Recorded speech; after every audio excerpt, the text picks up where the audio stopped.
Jaxx Gantry was once a man of flesh, bone, and warmth. A simple Menufatorum worker on Grea, Theta 9, where the air was always choked with incense, iron dust, and oil vapor. He'd always believed in the Omnissiah as much as any soul did who depended on the forges for their bread, but he never imagined being chosen by the priesthood. When the red-robed figures came for him, their voices like binary hymns. Unintelligible and cold, he was cautious.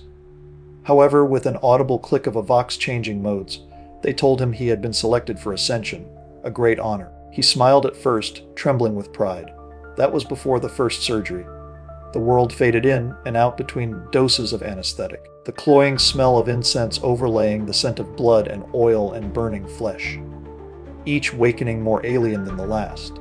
The first thing they took was his left arm. It was a simple amputation at the shoulder. The priest's whispering, blessed exchange, and holy upgrade as he watched the saw bite through him through the anesthetic fog as much as the actual fog as in a numb dream. When he woke, it had been replaced with a gleaming augmetic. It worked, but it didn't feel. He tried to flex the fingers on the foreign machine, and they obeyed, but not with the rhythm of his mind. There was a lag, a mechanical pause as though the limb waited for permission from some unseen overseer in the realm between meat and metal. He felt the air on his right hand, and only the cold seam of metal and hot flesh at his shoulder, where the two intertwined. The sensation gradually changing, or perhaps being rewritten, and soon he realized he could no longer tell which was truly his. That night, laying on a slab in a reeking med bay, he swore he could hear whispering inside his skull, faint static, torn binaric syllables. When he tried to sleep, his new arm twitched and tapped on the metal frame of the slab in rhythmic bursts. Tick, tick, pause, tick, tick, tick, like a code he almost understood. Weeks passed, or maybe just days. Time was dissolving into the hum of servos and the grind of machinery. Each operation brought another improvement. His lungs were removed, replaced with rebreathers that hissed like the failing ventilation system in section GB97. His right eye was scooped out with calculated intent by the rotting husk of a servitor as he watched, unable to flinch back. A tech priest leaning over him, installing a new piece of false biology into his skull. As the world suddenly cut into wire frames and targeting reticles, the not-quite woman told him to be proud. Jaxx could no longer recall the color of his wife's eyes. He tried to scream when they began on his spine, when the cranial ports were drilled, when the interface cables were sewn into his brainstem. The scream came out as a burst of binarchic static that horrified him more than the pain. Pain is irrelevant. Flesh is weakness. He didn't think those words. They simply appeared, unbidden, like a prayer leaking into his mind from somewhere external.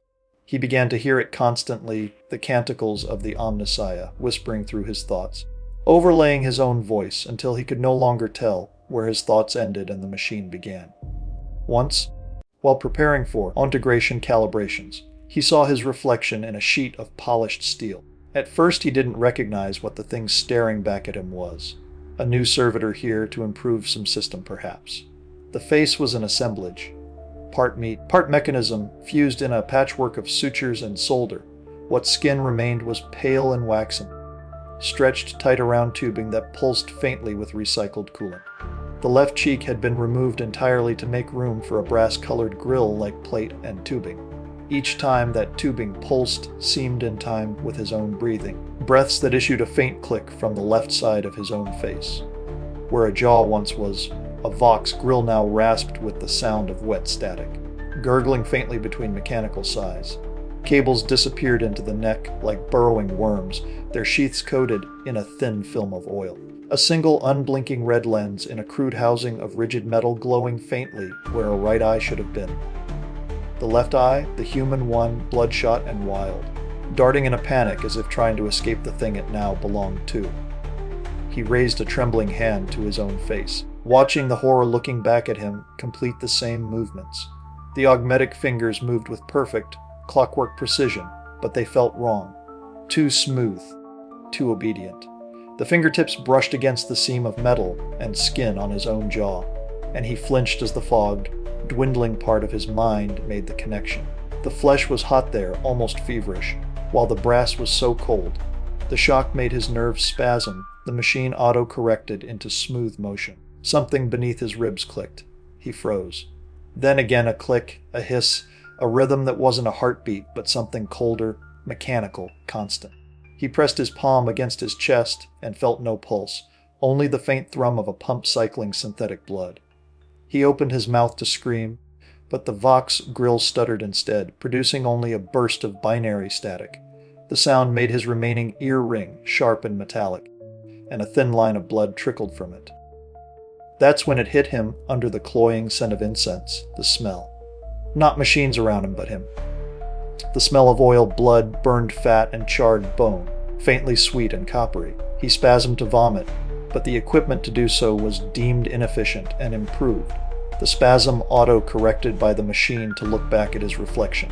His augmetic arm reached up on its own, reaching to his face. The servos and pneumatic whining and hissing. It traced the outline of its face, his face, like a sculptor admiring finished work. From somewhere deep in his skull, behind the ringing and static, he heard a whisper not his own. Accept perfection. Flesh is weakness. Next he woke on the slab, less like a waking, more of a boot cycle. He tried to say his name. His mouth, no, the Vox grill crackled an output BL-28. No, that couldn't be his name, could it? They sent him into the forges to test his reaction time and obedience. He obeyed perfectly. His limbs moved like clockwork, targeting solutions appearing before his eyes, weapon readouts and statistics singing in the corner of his vision. Deep inside, some flicker of humanity remained. It whispered in defiance, I am Jaxx Gantry. I am Jaxx Gantry. One night, while in a recharging cycle downloading a patch from a cogitator vault, he reached up with trembling fingers and tried to pry loose the cables that fed into his skull. Sparks erupted. Pain flooded him, but not the pain of flesh. It was static, electrical screams, warning messages, and flashing in his vision. The whispering in his mind suddenly roared back. Error. Rebellion detected.